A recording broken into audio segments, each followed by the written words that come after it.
Please jangan dulu benci video ini sebelum menonton hanya karena judul dan mobil yang akan kita bahas kali ini. Karena saya sebagai seorang petrolhead sangat paham kenapa sebagian besar petrolhead di dunia tidak suka dengannya. Tapi setelah saya mencoba mobil ini secara langsung, dan saya pelan-pelan mulai bisa menerima keberadaan mobil ini. Inilah dia, Toyota Prius Plug-in Hybrid Vehicle.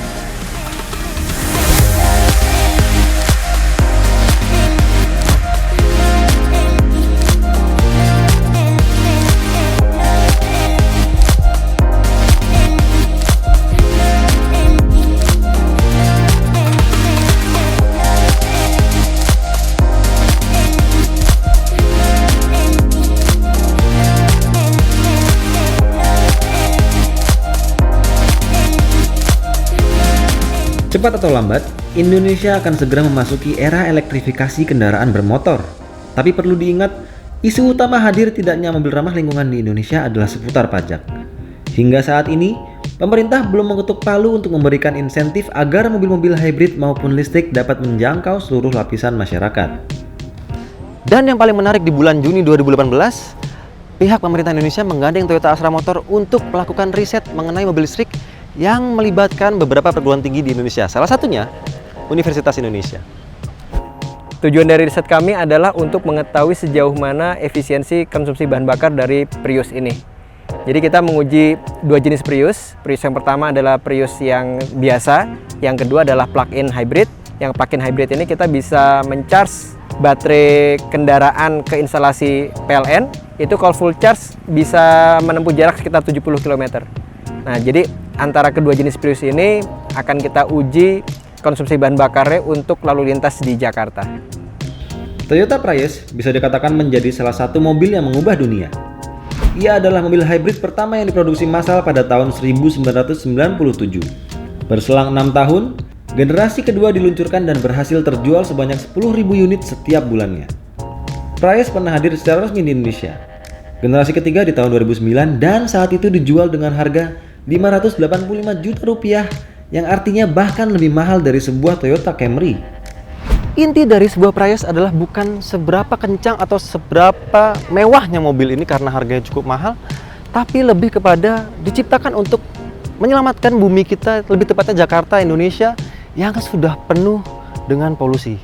Ya, Prius punya emisi yang sangat rendah dan tentunya bahan bakarnya sangat-sangat irit. Nah, soal tampilannya. Untuk hal yang satu ini nampaknya kami tidak ingin menghakimi Toyota. Jelek atau buruk, semua tergantung ke selera masing-masing. Satu saja pendapat saya, mobil ini layaknya sebuah pesawat luar angkasa yang datang dari masa depan. Hal ini menjadi poin positif bagi sebagian orang yang senang tampil nyentrik dengan segala teknologinya, tapi untuk sebagian lainnya, khususnya pria, mungkin akan merasa kurang cocok dan tiba-tiba kehilangan percaya diri sekaligus maskulinitasnya. Mungkin saja. Jadi bagaimana menurut Anda? Silahkan klik tombol di pojok kanan atas untuk partisipasi dalam voting soal desain Toyota Prius Plug-in Hybrid. Lantas apakah interior Prius ini senyentrik eksteriornya? Dan bagaimana soal akomodasinya? Karena mobil ini pastinya akan digunakan untuk sehari-hari. Sekarang kita lihat dulu dari bagian bagasi. Well, mengingat Prius adalah mobil plug-in hybrid, ruang bagasinya harus sedikit terinvasi karena lantai yang lebih tinggi. Semua karena baterai yang punya kapasitas besar tersebut ditempatkan tepat di bawah lantai bagasi bagian belakang. Hal ini pun melalui pertimbangan agar distribusi bobotnya tetap baik. Selain itu, karena bobotnya bertambah oleh baterai, Toyota mengakalinya dengan membuat pintu bagasi Prius Plug-in Hybrid menggunakan serat karbon. Hasilnya, power to weight ratio mobil tetap terjaga dengan baik meski tenaga mesinnya tidak berbeda dengan Prius Hybrid reguler. Harus diakui memang kapasitas bagasi Prius Hybrid Vehicle ini berkurang karena invasi dari baterai yang sangat besar diletakkan di bawah bagasi. Tapi di bagian belakang baris kedua Anda tidak perlu khawatir karena tidak ada yang berkurang. Ruang kakinya sangat banyak, kemudian ruang kepala juga sangat aman dan tinggi saya 167 cm. Bisa Anda lihat sendiri posisi duduk saya sangat santai. Jika akan lebih santai lagi, kaki bisa dimasukkan ke dalam, terus posisi saya juga lebih selonjor. Sejauh ini sudah cukup baik dan di tengah sini sayangnya Anda tidak bisa membawa penumpang sebanyak 3 orang karena ini adalah center konsol yang permanen dan tidak bisa dilipat untuk terlipat sebagai sandaran bangku tengah. Di tengah sini ada tempat penyimpanan untuk gadget atau mungkin snack-snack Anda dan ada 2 cup holder. Memang belum ada ventilator untuk AC di bagian belakang, tapi sudah ada soket 12 volt untuk mencas gadget Anda. Sekarang kita coba ke bagian depan.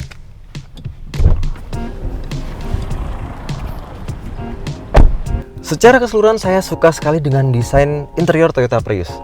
Desainnya tidak terlalu intimidatif, minimalis, modern, tetap enak dilihat. Dan untuk Anda yang mungkin pertama kali belajar mobil ini juga sangat friendly karena visibilitasnya sangat baik dan pandangan Anda tidak terlalu terganggu untuk melihat sekitar. Sayangnya memang ada beberapa hal yang membuat saya sedikit kecewa. Pertama adalah head unitnya. Di luar negeri, head unit yang digunakan untuk Prius PHV itu menggunakan head unit yang mirip seperti punya Tesla, yaitu bentuknya vertikal memanjang dan itu keren sekali, resolusinya juga sangat bagus.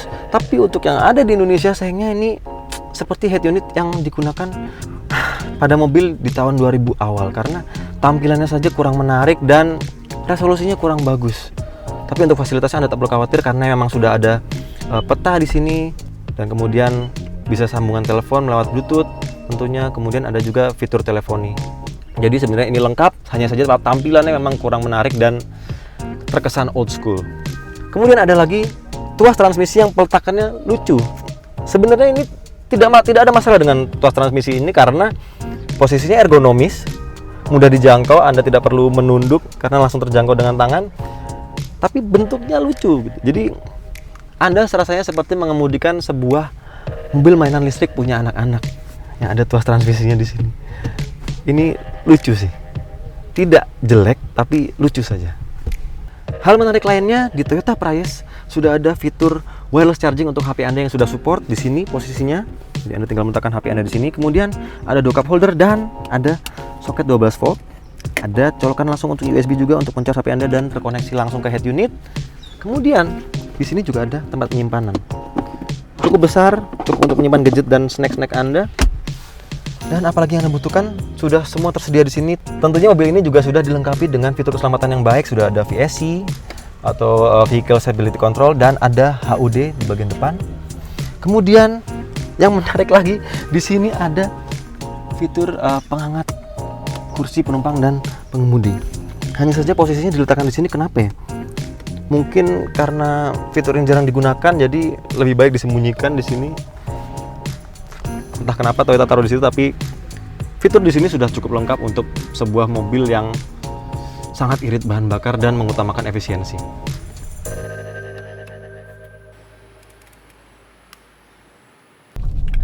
Sensasi mengendarai mobil ini rasanya cukup aneh, tapi menyenangkan.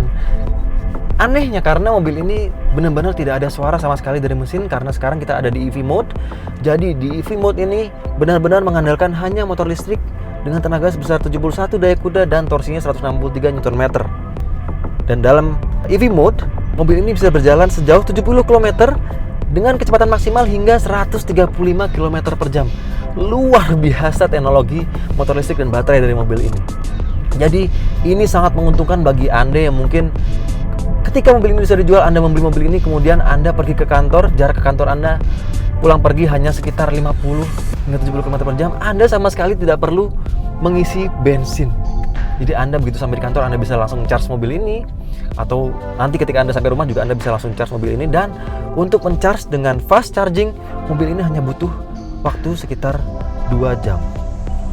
Tapi jika tidak ada fasilitas fast charging, colokan biasa, dia butuh sekitar waktunya tidak terlalu lama sebenarnya, hanya sekitar 5-6 jam. Sehingga memang sebenarnya ketika Anda di kantor misalnya tidak ada fasilitas fast chargingnya juga tidak apa-apa, karena ketika Anda colokan, ya sudah, Anda tinggal menunggu Anda di kantor selama 5 jam, mobil ini sudah terisi penuh.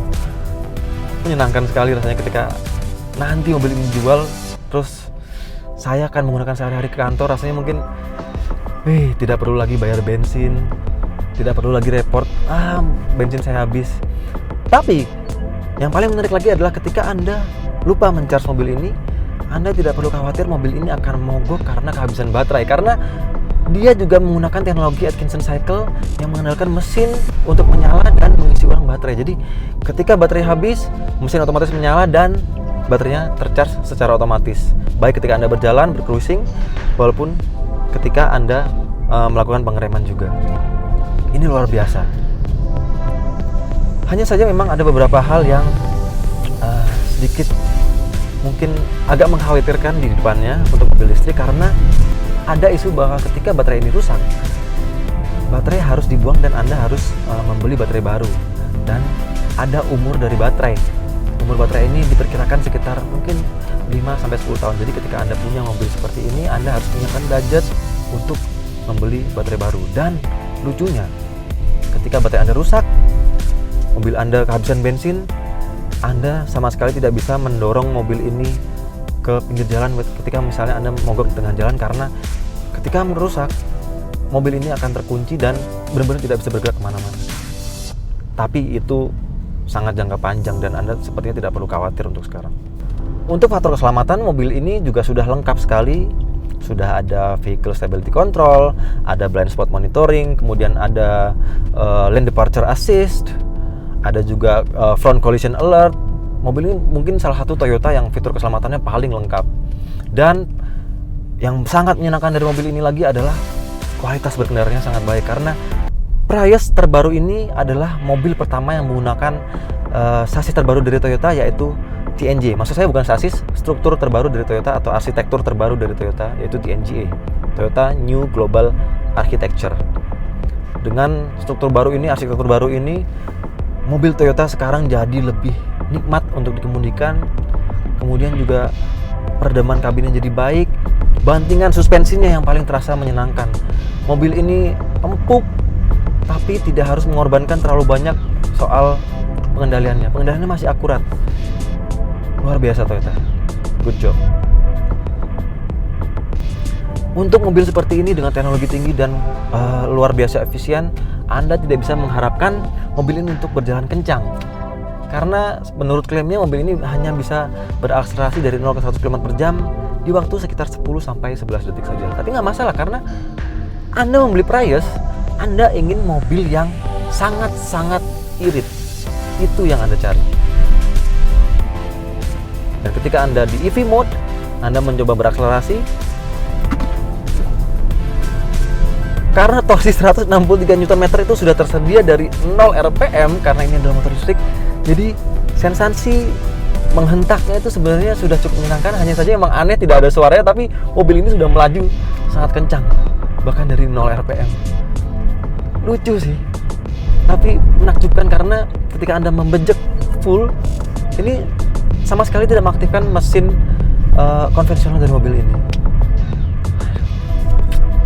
Menarik rasanya untuk memiliki mobil ini di masa depannya.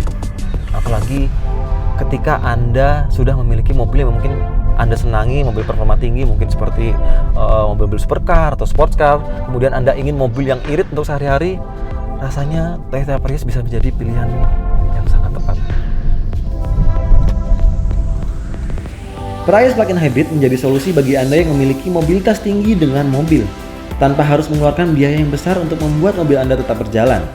Bahkan jika Anda memanfaatkan fitur plug-in hybridnya dengan maksimal, Anda tak perlu lagi repot-repot mengantri untuk mengisi bahan bakar. Tinggal charge dan gas. Sayangnya ada beberapa masalah seputar mobil ini.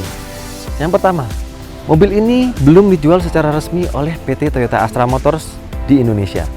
Kemudian yang kedua, berdasarkan informasi nilai jual beli kendaraan yang tertera di web Samsat Online, mobil ini dijual dengan harga 706 juta rupiah kalaupun nanti mulai dijual. Artinya dengan budget sebesar itu, Anda punya banyak pilihan untuk mobil baru. Sebut saja mobil premium seperti BMW X1 atau Mini Countryman dalam kondisi baru. Kemudian jika Anda tidak keberatan, Anda bisa memilih BMW seri 3 atau Mercedes-Benz C-Class dalam kondisi bekas. Dan masih banyak pilihan lainnya yang bisa Anda temukan di website kami di www.cintamobil.com. Karena itu disinilah pentingnya regulasi dan insentif dari pemerintah, agar nanti mobil dengan teknologi seperti ini bisa dijual lebih murah dan bisa menjangkau lebih banyak lapisan masyarakat. Jadi bagaimana menurut Anda? Jika nantinya mobil ini dijual di Indonesia, akankah Anda membeli mobil ini? Atau mungkin Anda punya pilihan lainnya? Silahkan sampaikan pendapat Anda di kolom komentar. Sekian review Toyota Prius dari kami. Jangan lupa klik like jika Anda suka dengan video ini dan subscribe ke channel YouTube Cinta Mobil TV. Sampai jumpa di video berikutnya ya.